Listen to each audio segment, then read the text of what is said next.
hujan tu. Hari ni hujan jadi payahlah bawa memandu ketika hujan ni.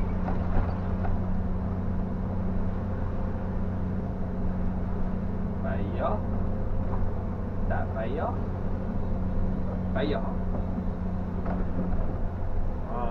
Pasal pandangan kita terhad. Dia lebih kurang macam malam juga.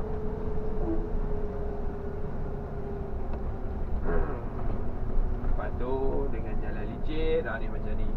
Kita turun bukit ke yang berisiko. Tu licin.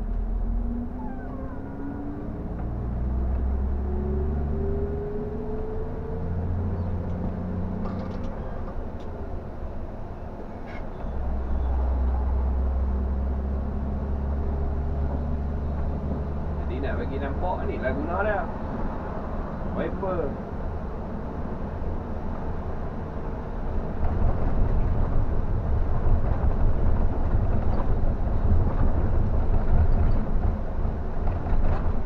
Sebab waktu hujan ni dia ada beberapa yang berlaku lah di luar jangkaan.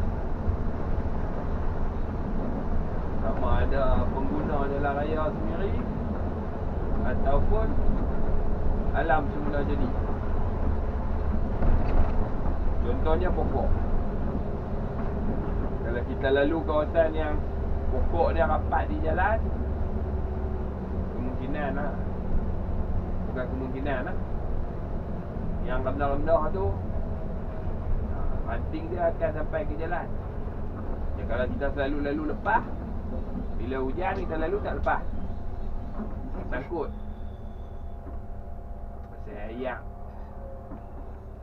Air yang dia ada di daun tu, dia berat, dia turun. Jadi kita duduk lalu biasa lepas main-main hujan, kita pun tak berapa nak tengok,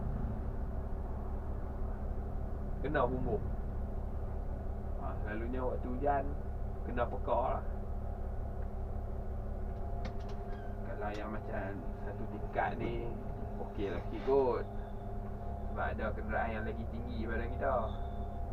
Kalau had 2 tingkat tu, kena hati-hati lah. Kena orang driver, orang utara kata, mata kena liang lah.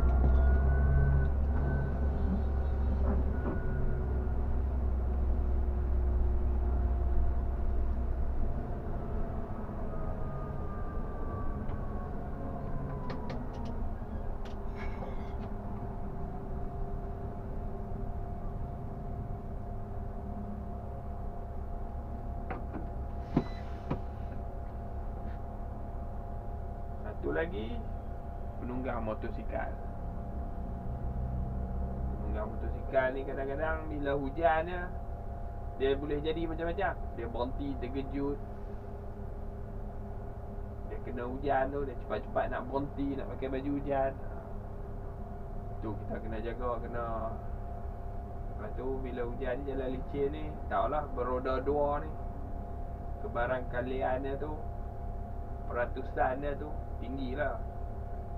Nak jatuh lah, licin. Kalau brek tak berhenti,